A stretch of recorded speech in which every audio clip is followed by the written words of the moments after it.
Alright, in this video I want to talk about some couple of things, maybe three, but I want to try to get to two. And this is a podcast. I'm going to start doing these either when I'm talking to some guys that hit with us, or hell, just me talking, ranting about something, or just talking about things that I want to talk about, right? I mean, I'm coming back from the ranch. Been up there for a couple of days. Got a 2.5 hour drive till I get home. So I just figured I'd do this one. And hopefully they all won't be while I'm driving. And this one, I want to talk about bat shaving. I want to start off talking about bat shaving and give you guys kind of like a rundown, maybe a little bit of a history about me and how I came upon, especially carbon bats. I was playing, I think it was 98. I was playing with ERA out of Denver, Colorado. I lived in Colorado Springs. Bubba played with us. I played with Bubba for 17 years of my life. I don't know if you guys knew that.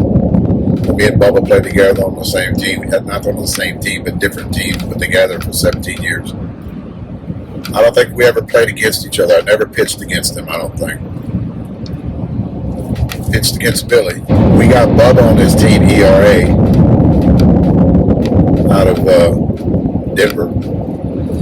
And we were hitting, I was sponsored by Easton, so I was hitting the Z chord, the red line first, and then the Z chord came on after that. And I didn't have a chance to swing the double walls, the DeMarini double wall, and then later on, the Worth came out with a double wall. Well, during this time, Terry Epstein was our coach, very rich. He would buy us all these bats, and we'd crack them, and he'd just throw them in a trash can and buy us more. They were the double wall DeMarinis that are, me. He didn't have to do that for me because I cracked mine by Easton. I would give it back to Easton and they'd give me another one. Bubba shows up one weekend. We're hitting balls. They flew Bubba in to hit balls with us in Denver. So we show up and Bubba comes out with about 6 or 7 of these Miken bats. The first run of Miken. Throws them on the ground and said, try to crack these. Well, we grabbed them. Something we never seen before. Composite bat, right? No aluminum. Everything was composite. So we started hitting them. They sucked. They were terrible. They were the first run of Mikens. But you couldn't crack it. You could take that thing and beat it up against a telephone pole. And it would last and last and last. And then after that first run of Mikens, then later on that Velocity E came out, which still was not one of the best. And they're kind of experimenting with the Mikens, trying to get them to perform a little better, because back then they were looking for a bat that had decent pop and would not crack or break, because a lot of people were cracking and breaking their bats. We hit those, gave them back. We don't want to swing them damn things. Piece of shit. A few years later, I moved back into 1999, 98. The year of 98, 99, I moved back into San Antonio, divorced my first wife, brought my kids with me. The kids came to live with me. She stayed in Denver. And I started playing with the team out of San Antonio, and they had these Ultras that came out. So I gave up my Easton, started swinging that Ultra. During this time, I rekindled a relationship with my second wife, Tammy, the one I'm married to right now, because Tammy played softball and I played with her for years, and we were always friends. So whenever I got a divorce, I kind of got in touch with her, and we started going out and dancing and got along really good. So we started dating, and this was during this time, I had my kids with me. I was raising them, working, had a job. Didn't have time for softball because I had a relationship and I had 2 kids. I had 2 young kids, 2 years old, 3-year-old kids that I had to raise. So I got a job and I kind of put softball on the back burner. 2 years after that, we got married. 2001, we got married. And the year that I got married, I decided to retire softball, not play anymore. Started a business, a freight company, kind of took off from there. I kind of left softball in the back. I didn't want to get involved with it. I was too busy, 24/7, working on a freight company, running it, getting everything, hauling a lot of everything. We hauled everything. then opened up another company, a grass company, hauling pallets of grass from Houston to San Antonio, back and forth, flatbeds. So I kind of kept in touch with Bubba every once in a while. Kind of, hey, you want to come out and play? I'm like, no, I'm done, man. I'm too busy trying to stay married, take care of my wife and kids. So about 5 years later, in 2006, 2007, he starts telling me about what guys are doing with these bats. And I kind of was curious, and so we kind of ran it down on popping the end caps out of them. And back then, guys, killed me with the lights. Back then, they were taking a honing machine. I used to build engines too when I was a kid. So what they do when they hone a cylinder wall, they put a drill and they put it on this honer. It's called a honing device. And when you spin it, it kind of goes out, and it's got on the outside of it, it's got grinders. I'm going to say grinders. It's kind of hard to describe. So they would stick it in a cylinder wall, and they would spin it with either a ratchet tool or whatever, or a screwdriver, electric screwdriver, or drill, and it would spin that and kind of scrape those walls of those engine blocks and smooth them out. That way they don't have no wear and tear on them. So they started using those in these bats, smaller ones, but they were like going up and down the inside of the bat, thinning out the walls, and then measuring how much you would measure or weigh whatever was inside of it, and then how much, or check the thickness with a mic, how much you wanted to hone off that inside wall. So these people were doing this. And I go, you got to be kidding me. I said, aren't those bats hot enough? And he goes, Dave. And during this time, I'd heard of a lot of pitchers retiring, good pitchers, retiring at a young age because all these kids had grabbed these bats and were composite bat, and they were using them. And a lot of these pitchers were like, it's not like an aluminum bat anymore. These bats are hot, and then they start shaving them, and a lot of pitchers going, I ain't doing this no more, man. I'm not going to get up there and risk my life for these guys that are doing all this shit, in their 30s and early 40s, 25, 30, 35-year-old people, guys, doing all this shit, gonna risk their lives. So a lot of good pitchers retired back in the day because of all that shit. And I kind of blew it off, okay, but it really doesn't make that if egos, David does, it makes a big difference. But the problem, like me and Bubba talked about this too, with the problem with, because Bubba had to work out, Billy had to work with what he was doing to hone his craft. A lot of the older guys, that played the pros, old pros from back in the day, had to get out and lift weights. They go out to hit a lot of balls to get good. What Composite Bats has done to the market has made everybody lazy. And I'm going to kind of compare it, to steroids. And I'm going to bring up steroids a few times in this conversation when I get to the shaving part. What Composite Bats have done, because it takes little or no effort to hit a home run. So you weren't in the gym anymore. You didn't have to go to the gym. You didn't have to hit a lot of balls. You can pick up any composite bat and it's going to get really good performance on it. And go out there, get with it. So what a lot of these smaller guys started to do was they started finding out. I'm telling you guys, it's just not them. Cheating's been going on for years. And cheating goes on in everything. Everybody tries to get an edge by cheating. Not everybody, excuse me. There are some people out there that have really good morals and won't fucking cheat. That does exist, but they got this. I'm not saying it's a large group, but back then it was a small group of people, and I think that group of people have gotten bigger now, where a lot of them are just cheating now because the way our society is, especially the younger kids, has changed. There's no responsibility for shit that anybody does anymore. And I've talked about this. I'll talk about this till I'm blue in the face when it comes to that.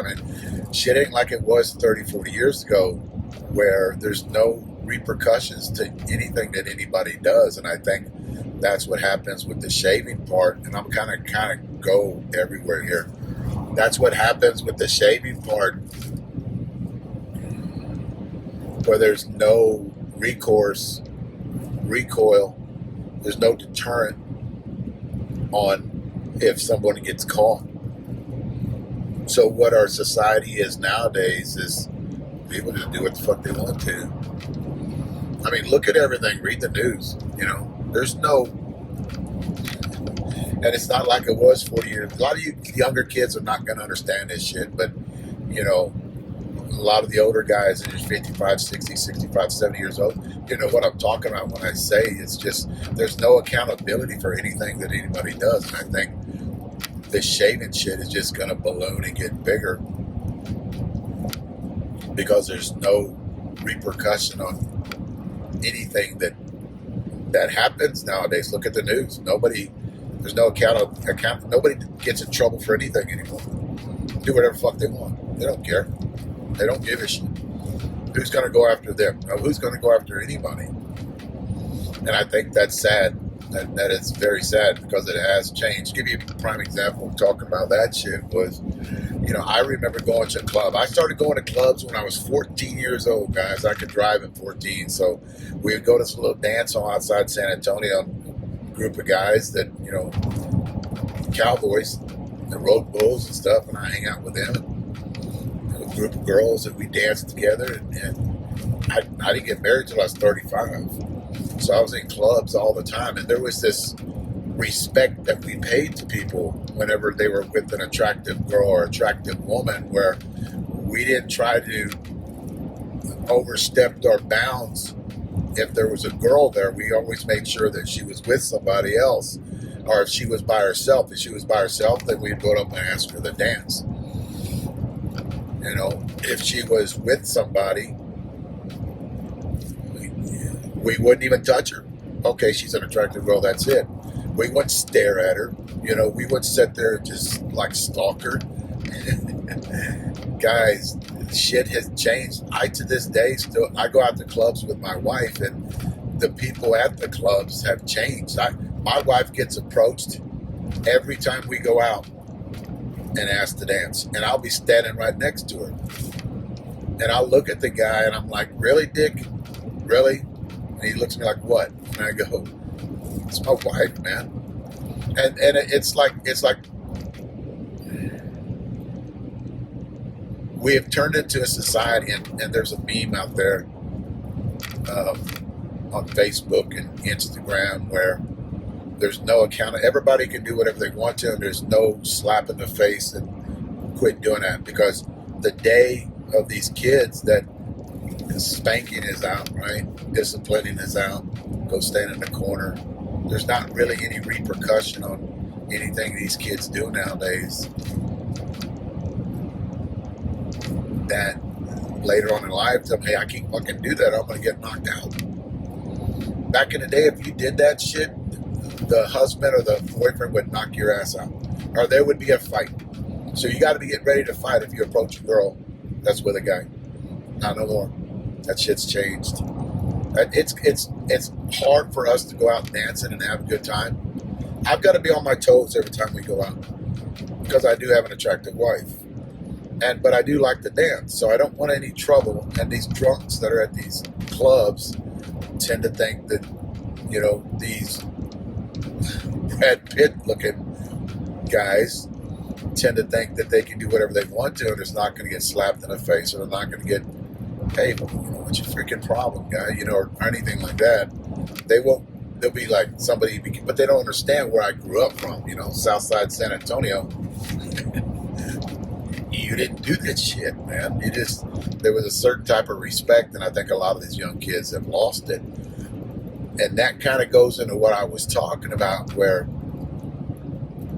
these younger kids are coming up and they'll do cheating. Cheating in softball's gotten really bad nowadays because our society has turned into where it doesn't matter what everybody does, they can do whatever the fuck they want to, and there's no repercussion from it. Whenever these guys start cheating and they start shaving, And I'm going to tell you I'm going to tell you exactly what it's like. And I'm going to stop right there talking about that. But I'm going to come back to that point. Listen to this. I'm going to come back to that point. I did research 25 years ago in steroids, what it can do to the human body. I was approached about taking steroids about 30 years ago. When I was powerlifting, I decided not to. Because in the long run, I want to try to live as long as I can. So anything that was going to damage my kidneys, damage my brain, damage my organs, I did not want to take large quantities of this stuff so I can hit a softball 450 feet. I want to try to do it naturally by hitting the gym. The one thing in my research that I did on steroids was it works. It makes you very strong. Fast twitching muscle fiber goes through the roof. A lot of those guys that take steroids aren't marathon runners. White muscle fiber, it affects greatly. So when I hear there's these baseball players that took steroids and hitting all these home runs, and I want to tell you guys something. If you don't believe me, do research on it. And a lot of people will say, well, he was a great hitter before it, and it doesn't do this. Steroids don't do that. Bull fucking shit. I understand the hand-eye coordination. You still got to have that. But what steroids did or does to these people, it turns into a great ball player into a legend. Now, there's a difference between a great ball player and a difference between a legend. Legend is way up there, and that's what steroids does. The steroid takes you up another tier, it takes you up another level. So if you're average, it'll make you good, great. That's what it does. Now, if you look at what I'm talking about when it comes to shaving, same thing. You can become an average player, you can become a great player, but if you are a great player and you grab a shaved bat and start swinging, it's going to make you a legend. Getting back to the steroid part. What steroid does is build a tremendous amount of confidence in your body. Makes you invincible where you think you can do anything. And it doesn't matter what pitch they throw up there, you're going to freaking kill it. Because you are so strong. Fast twitching muscle fiber, hand-eye coordination, which they already have, but adding steroids to that, when you have that so great, and you have that eye, because a lot of the baseball players have to have great eyes, right? So if you add, and they have that great hand-to-eye coordination, then you add steroids into that, build up your fast twitching muscle fiber, and it just makes you phenomenal. Almost turns you into a legend. There's so many things that have to come together to do that, though, but I'm just telling you, steroids do make a difference when it comes to hitting a baseball, a softball, a golf ball, anything. Anything you do with an explosive movement, steroids helps, and it does work. They do work. I decided not to do it because I thought I would be cheating myself. I thought I would be achieving something that I could achieve over years, and steroids would have got me there within 2 years. Would have took 5 to do on my own. I have great patience. It doesn't matter. I don't want to get there fast. I want to live long. And I want to have a great body into my 60s and 50s. At the time, my 50s and 60s. So that was my thought process when it came to that. Now, let me explain to you. And the reason I want to talk about that, because I'm getting to a point here where steroids is addicting. And it's not because you might think, like there's these drugs that are out there that are addicting because they make you feel good. Heroin, From what I heard about heroin, it's 10 times as addictive because it makes you feel like you're in love. A lot of people like that feeling of being in love. So that's the addiction when it comes to those kind of drugs. Steroids is a different kind of addiction because it doesn't make you feel like you're all high, right? It doesn't make you feel like you're in love. Matter of fact, if anything, it's going to a little bit of aggression, which I've heard of some people, it mellows them out. But mainly, the majority, it gives you a little bit of aggression. Not ever, doesn't turn you into the, nothing too, you guys need to understand, doesn't turn you into this asshole freak guy that's going to kill or beat up everybody. Chris Benoit, you know, they tried blaming his shit on steroids. No, fucking wasn't, dude. It wasn't because of steroids. Let me tell you what the addiction is, and I'll tell you this is personal shit because I talked to people that didn't get on it and they got on it. And this is your average person. I was in a gym working out, and I was at Peterson Air Force Base. And I'm walking into the gym, and I was in great shape. I was benching 400 pounds, 405 at the time. Drug-free 405. And I'd compete, a lot of things I competed in with ADFPA, American Drug-Free Powers Association. So we got drug tested all the time. And I wanted to, that was a big achievement for me. I didn't like competing against guys that did drugs. I wanted to do it with a sanctioned entity that I felt proud when I walked out there because I achieved that drug-free. I got big and I was in Peterson, and I would work out in that gym. And when I was, people would watch me work out. Like when I was doing bench, people would watch me work out doing bench, or they'd come up and ask me, hey, how can I get my triceps to look this big? Or what do you do to get your triceps that big? So I'd kind of show them or tweak their little workout routine and show them how I could do it. But people were looking at me. People were looking like, damn. Well, there's a buddy of mine that was there, and he decided to start doing steroids. And I benched probably 60 pounds more than what he did. Well, he started doing steroids, and about 2 months later, he walks into the gym, and he's benching as much as me.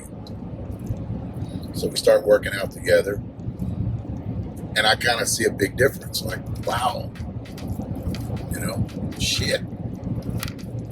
And then he always wore baggy stuff, right? Because he wasn't a very big guy. He was always wore baggy stuff. Then about 2 months after that, he's in the gym. So he's working out so much that, and recuperating so fast that he's actually not working out with me anymore because I don't have steroids to help me recoup. So he's recouping so fast that he gets we don't work out anymore together because he's recouping so fast. I need time for my body because I was drug-free to recoup. So about 2.5, 3 months later, I come into the gym and he's got a muscle shirt on. And he is huge. And I'm looking at him like, holy shit. And I said, and he's you can tell he's like, feels good about himself. He's looking in the mirror and he is just shredded, ripped. A huge man. And he goes, you want to work out today? I said, yeah, sure. So we walk in there and people are staring at him. They're no longer looking at me anymore. They're staring at him. And he's loving it. He loves that people are just gawking at him like, oh my God. And then guys are like, damn, dude, look at this, you know. We get in the bench and he starts working out and he's 60 pounds on the bench heavier than me. And I'm like, and now they're no longer looking at me, they're looking at him. And he loves it. He loves that notoriety, that attaboy shit, right? He just got there real fast. But so I said, hey, we're done working out. So we walk out of there and I said, you like that shit, don't you? He goes, damn right I do. And I look at him and I go, you're addicted. It's like, what? I said, that's an addiction. What you liked right there, I said, what was that? 30 minutes. I said, buddy, you're going to have to slow down because you got to let your body rest. You got to let your liver recover. You got to let your balls recover. You know? And he's like, no. I'm like, bud, you know, this is the part where I told you is the addicting part, because it's so hard for people to get off steroids, right? And the main reason why is they're no longer that guy when they walk into the gym anymore. They walk in the gym and nobody looks at them anymore. They walk into a club with tight-ass shirts on and a girl doesn't even look at him and go, he's not a head turner anymore, right? So what he thinks in his mind is, I want to be a head turner. I've got to start taking this. I've got to start doing this because I want that. I need that. And it happens with women too, with a lot of these surgeries they're getting done because they want that notoriety. Maybe they're partly insecure about their life or whatever, but that's the addictive part about when you get on steroids, because it does work. It's bad for your health, but it does work. And a lot of these people that are addicted to it stay on it because everything elevates. Your game elevates. When you're playing a sport, this guy actually did play softball. Your social life elevates. You get off of it, you lose that game so fast because you're off of it that nobody looks at you. It's like nobody calls you anymore. Nobody wants to go out and party with you anymore because you're not that guy or you're not that girl. So that's the addicting part. Now let me talk about that. I'm going to put that in the shaving when it comes to bats. If you're a bat shaver, which probably you wouldn't be watching my channel if you were, but you get out there and these guys that shave these bats, they're addicted to it because of what it does to their notoriety, what it does to their image. They're hitting the ball 400 feet, 5'5", and people are going, ooh, ah, Once they don't swing a shaved bat anymore, they don't get that. Now they're hitting the ball 300 feet, 350 feet, not getting that. Damn. So I think a lot of these guys that shave these bats, a little bit of it has to do with it being an addiction to them. It's going to be so hard for a lot of these bat shavers to quit. And I think they're not even like this guy or these few guys that I've talked to. They're not even afraid of getting caught. They're not afraid of getting busted and doing something that's illegal because they're not getting it from a doctor. They're actually buying it from somebody. And they're not afraid of getting caught. Well, shit, it's an addiction whenever these guys get these shaved bats and they use it that one tournament and they're getting this ungodly distance. And it's just not the distance, guys. It's the balls you hit through the infield. It's those balls that get the, ooh, shit. Just not the 400-foot power with these guys. It's that rip, that seed you hit through the infield. I think that's more impressive than that 400-foot home run. I think those seeds that you just line drives, it just eats people up. I think that's what they want because they can't get it naturally. So they'll go and get a shaved bat and just start doing it that way. And it's an addiction with them. They're not going to go back, guys. They'll try it. And then that one tournament where they're not batting 750 anymore, let's say they're batting 650 now. So in their mind, it's like, shit. Nobody's calling me on the phone anymore. Nobody wants me to play with them. It's like, it's same, has everything to do. Guys, like I talked about the steroid thing. Nobody wants to hang out with them anymore because they're not that guy anymore. Because they cheated to get there. Same damn thing. I've seen it over years. And a lot of these guys, the reason that they do that, there's a few reasons why they do. They're insecure. They like getting that ooh and ah. And it's hard to beat that kind of an addiction. It's almost like a chemical addiction. It's hard to beat that, but this is like up there with that too, because in your mindset, You know, you want to hit the ball. You just don't want to hit it 400. You want to hit it 425. You want to hit it 450 without putting in the work.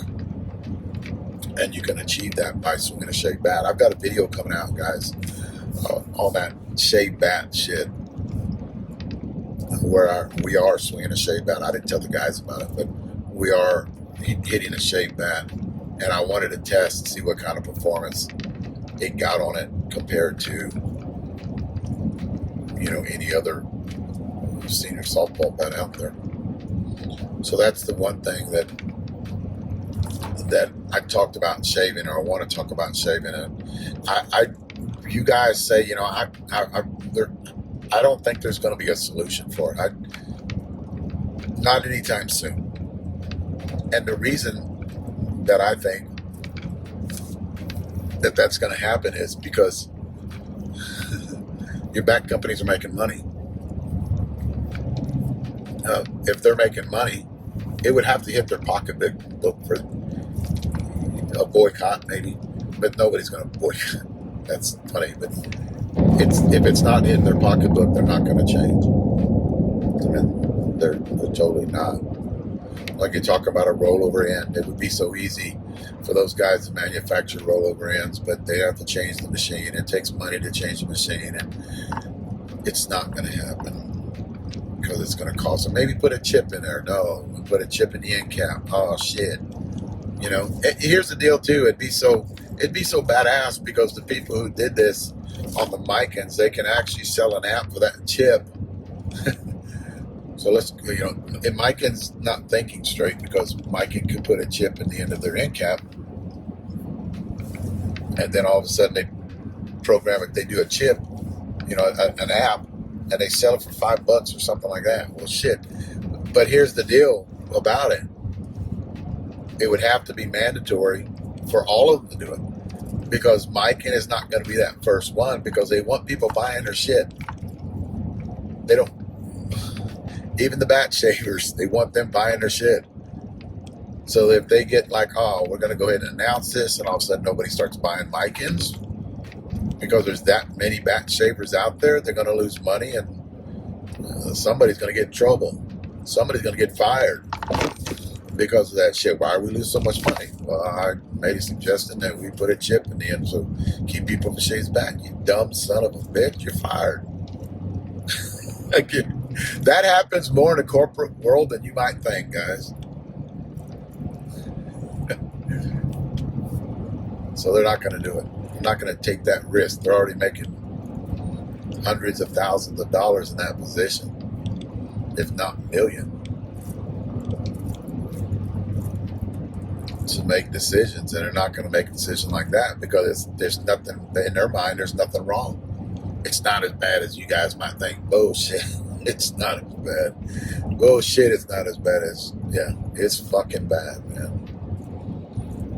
So, you know, like every month I do these update videos. I kind of wanted to talk about shaving in all them update videos. Let you guys, you know, kind of keep it above ground, because a lot of these people out there are trying to shove it underground, or not talk about it. Maybe if we don't talk about it, it'll just go away. No, it's not. I get this too about the balls. You know, somebody said, well, maybe they're going to because what happened with SSUSA is they signed a 3-year contract to do that Biden ball star, and somebody had said, well, maybe they're trying to deter the bat shavers. Bullshit. If you're swinging a shaved bat, doesn't matter what ball. It could be the mushiest ball out there, and you're still going to hit it a mile. That's what guys don't understand. It benefits the bat shavers more because they don't lose performance. It hurts the guys that are actually not cheating when you're talking about dumbing a ball down. And that ball is not dumbed down. That's actually a pretty good ball. I like it because it's not the freaking rock, which is actually not a 44 375 compression ball. I have a Axis I'm going to drop off at the meat locker.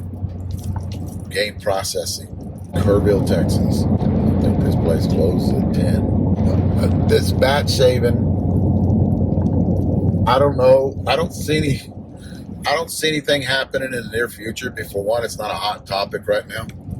People talking about other shit. I will say this: after COVID, senior softball's coming back with a vengeance. Shit, years ago, the last tournament of the year was SSUSA in Vegas. I played that in September. Actually, I didn't play it. I went to it in September. And here it is, November 7th. And there was some big tournament, USSSA seniors in Houston this last weekend.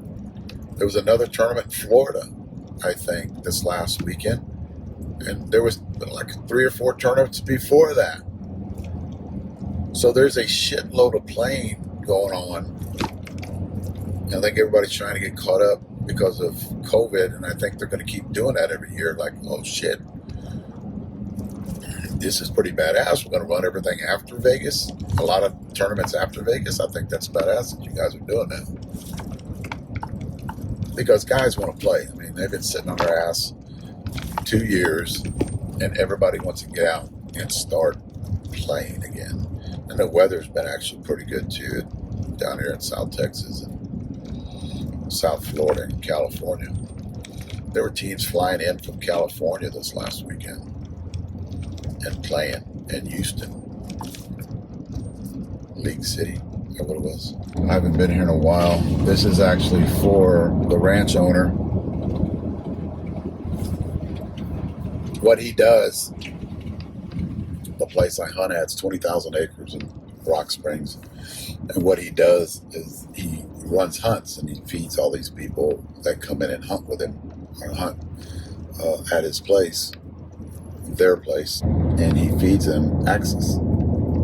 So what I go up there and do is, tell me, Dave, I just went up, what I did this last week, I went up there and checked feeders and set the times because of the daylight savings times. I set the times on a lot of feeders. And he wanted 5 axis. Well, shit, I only shot 1 last night. I was only going to stay up there one night because I'm hitting balls in the morning. So I told the guys, it's 9 o'clock right now.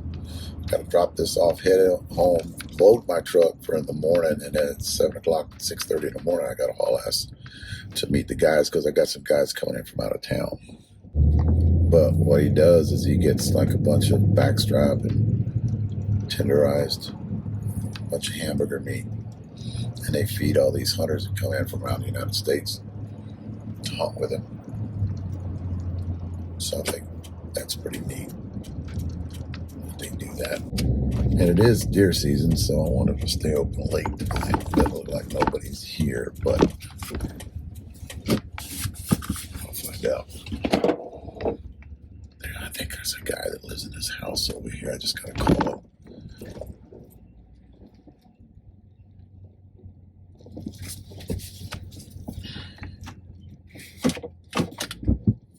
And I'll start the phone back up in a minute after I unload this.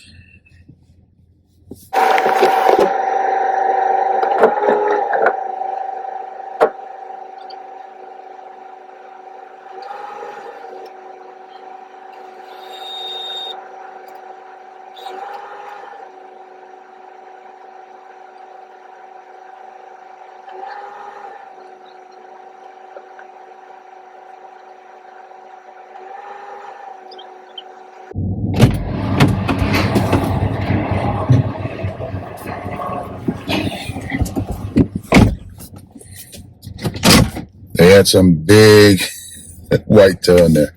Holy shit. 250-inch whitetail in there. A couple of them. They had to come off a ranch. Well, they weren't low fence. I guarantee you that. They weren't low fenced.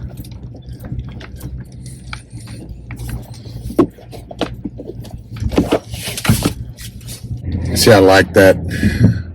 You shoot an animal late, and we have freezers out there and walk-in coolers, and you put them in there, and And then on the way home, this is on my way home. And what I'll do is I'll just zip by here. They have a guy that lives behind the meat processor, the building. And he sees you drive up. If it's not too late, he's probably in there watching TV. Comes out there and loads it, takes it off your truck. And they call you the next morning. That's what you want done to it. A lot of my meat, guys, I very seldom do I buy, store-bought steaks and stuff like that. A lot of my meat's wild game like that. The majority of it, the kids love it, and it's lean, doesn't have anything in it, no fillers, and no antibiotics and steroids or whatever. And it's really good, really tastes good. I suggest getting guys like this to do it because they tenderize it. It doesn't have that gamey taste to it either. The way we drain them a lot too. So the animal, after we shoot it, we will drain them. I can start on this next subject. I got a phone call from a buddy of mine that came up with a pretty damn good idea that I think we're going to start doing is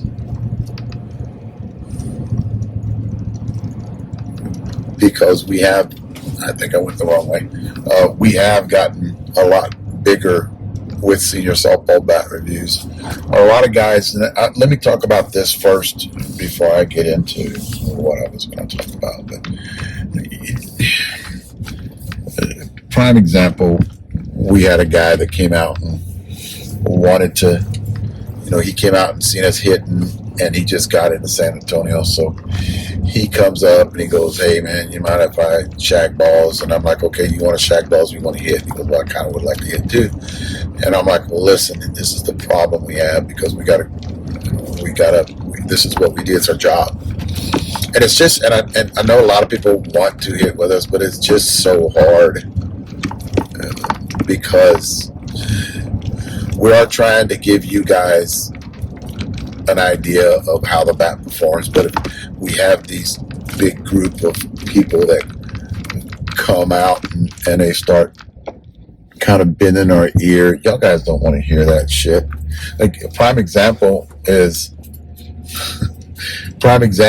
this guy comes driving by, and I'm not saying everybody's going to do this, but this guy comes driving by and he lives in the area, and he stops and he goes over there and he starts talking to Charlie, and Charlie's a nice guy, so Charlie starts talking to him, and he's by the camera and he just keeps talking for, I bet it was an hour, and talking about his life, on who he's worked for, and it's like and I even said this later on, it's like his wife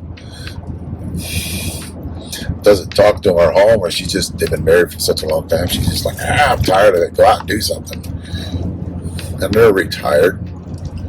So I was like, and you guys are like, oh, get the guy to shut up, because I put that video out behind the scenes and driving you guys crazy where you're like, oh shit, get him to hush, and I understand that. So it's not only, it's just, I guess I got to be the enforcer, because, we have a guy show up the other day, and oh my God, we had a guy show up the other day, and I'm reading signs. We had a guy show up the other day, and he says, hey, mind if I shag for him? He's a 50-year-old guy. And I said, well, and he, by looking at him, you wouldn't know it, but the guy can hit. So he starts,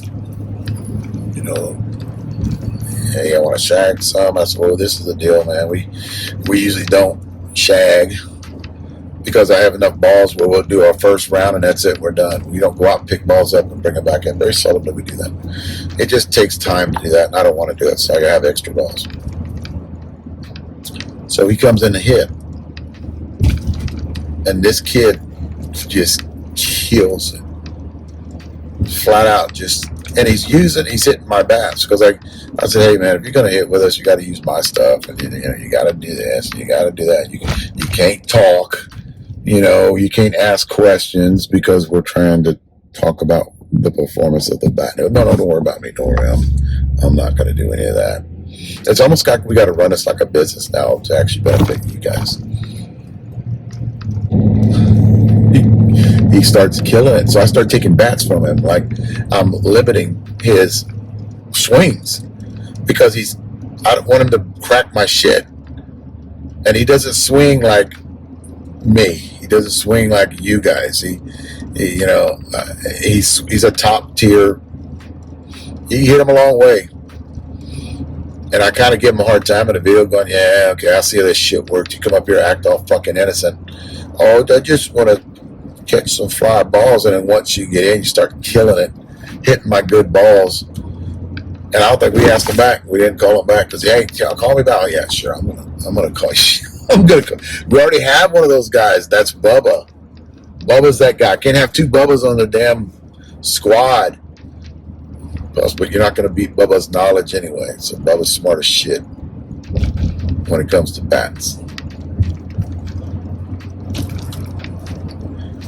There's a softball field right there in Kerrville, Texas. I heard that feels nice as shit. 9:20 and the damn things are going. Let's see if y'all guys can see that. Can y'all see that? On Monday night. Getting back to what I was talking about, it just whenever you guys want to come out and hit, and I do get a lot of people that want to come and hit with us, and I keep telling them, man, it's just so hard. I'm not trying to be a dick or anything, but it's just so hard because okay, a prime example, we have 3 bats that we have to hit tomorrow morning that I need feedback on. And if, let's say, somebody shows up and wants to hit with us tomorrow morning, I don't have time to entertain them. I've got to listen. I've got to watch. I've got to ask questions. So I don't want them to think I'm being a dick to them. I'm really not. It's just that to do what I do, we do what we do. We have to be serious about this shit. And a lot of you guys, for one, want to come out and take BP, and I'm like, no, you're not gonna come out and just take BP. Because we have our stuff to swing, and I'm not going to pitch BP to you. You got to swing my stuff. But tomorrow morning, we're going to hit early, and I've got on the agenda, Billy's got to test the bat. That's the guys right there just texting me. It's 9:20, and they're texting about tomorrow morning. I've got 8 guys showing up tomorrow morning. Well, Billy's got a bat that it was sent to him last week. We haven't had a chance to swing it, and it's a prototype. And apparently this bat is like very good. So they want feedback on this bat like last week. But it rained last week. So now we're going to hit it tomorrow morning, and it's going to be 65, 70 degrees in the morning. All this weekend, they got cold front coming in on Friday. So this is shit that we have to get out in the morning. So I have the guys showing up. And that's how we schedule. We have 2 guys coming from out of town. One from Dallas. And we hit, and then we go eat breakfast. So get back to the beginning of all this is Charlie Mueller calls me and was talking to me about this idea that I actually thought about this years ago, but he actually brought it up again and goes, Dave, I had these playing a tournament a couple of weeks back. I had these guys come up from Louisiana and were talking to me, and they're really big fans. And I kind of came up with this idea. Wouldn't it be great if we can travel and hit with guys and kind of get some kind of and we would bring all the bats and then bring all the video and kind of make like a, we're traveling here and a whole video, kind of like what I'm doing now. Almost like a reality TV show. Senior softball bat reviews on the road. And we're going to these little towns. and getting a hold of the seniors that are in there. Like Kerrville right there. Kerrville, I just went there. It's a town outside of San Antonio. It's about 40 minutes north of San Antonio. And we can show up there. And they've got a senior league. A lot of senior players out of Kerrville and Bernie. Bernie's coming up right here. I'm going to pass that pretty close here. Comfort. They got seniors that actually play in Kerrville. Nice ass fields there in Kerrville. So he was talking about Charlie a while ago when I was in Rock Springs. And Charlie was like, dude, wouldn't that be badass if we can do that? And I said, shit, yeah, that would be badass. Go around and travel and go to these people's towns and, you know, tell them we're going to be there and we'll be at this field, and show up and bring all of our equipment with us, all of our balls, and then do all of the videotaping and go out and get breakfast. Kind of, they can pick our brain, talk to us about the shit in these podcasts, what we talk about, you know, weight distribution and, you know, how the industry works and how where the industry is going with senior bats. Because it is progressing and it is getting better technology, and where does it stop? That's another thing too. I've got this question too: is where does all of this stop? I haven't seen it, guys. You know, I haven't seen it slowing down, and there hasn't been a limit on a lot of these things up to the point where, you know, I think they're going to start dumbing down the balls. And I told you guys this 2 months ago. I said, listen to this. The day of the rock, they're done. No more rocks. I haven't heard anything. Don't take this to heart, right? Or you said this back in, okay, I'm just telling you. I'm throwing this out there. The day of the hot balls are gone.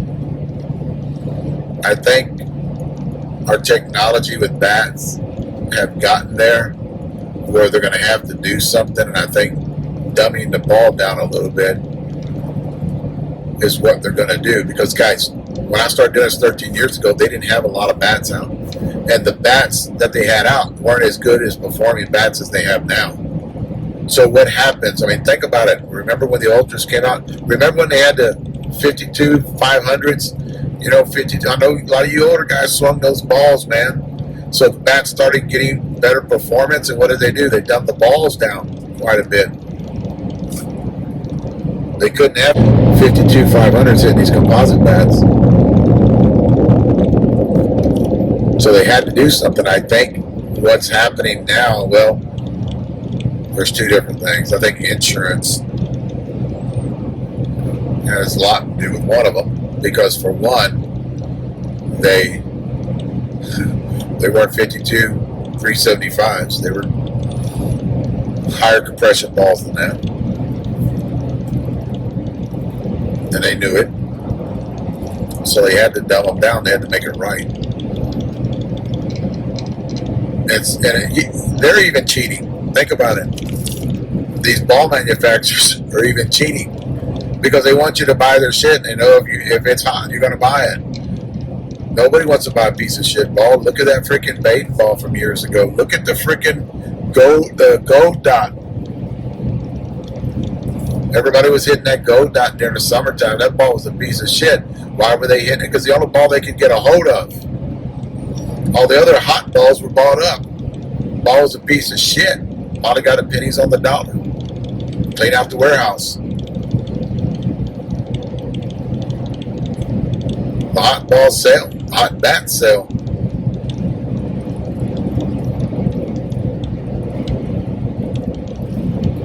So the day of the hot ball, Thunder Advance, which I think, from what I hear in Vegas, that those are going away too. There's going to be a replacement ball for that Thunder Advance that's coming out next couple of months from Dudley. I love the Thunder Advance. I think that's one of the best balls out there. It's one of the top 5 balls out there that I've ever hit. And the reason that I like it is because you can hit it in 100-degree weather and it's not going to lose that bad of a compression on it, where the heat doesn't affect it as much. And they last. Look at the balls in my bag. I hit the shit out of those balls. And look how long they're lasting. They don't tear up as bad, as easy. So I think, like the deal that the SSUSA just signed for that ball, I think that ball is a badass ball for what they want to do. It's not a piece of shit. It's not a rock, but it's not a turd at all. Not a turd. It just gets. I just wish the cover was a little different because they do get dark. They do get dark. A lot of guys were saying that they took it out of the sun, but I didn't see any difference, with them getting a little warm. But hell, that's any ball. That's not a bad idea. Get it out of the sun. I think you should do that to every ball. Doesn't matter if it gets hot or not. But because any ball that's out there, some of them do it worse, but some of them lose a little bit of compression by being heated up a little bit. But that's a lot of things too. You guys ever swing a composite bat and notice that if that composite barrel's a little cooler, the ball performs a little better? But when that barrel's sitting in the sun at 110 degree weather, 105 degree weather, it tends to get a little bit too spongy on you, right?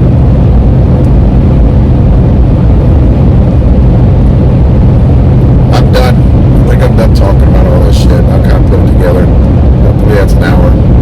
But I want to do these guys. Hopefully they won't be with it being all dark inside the truck.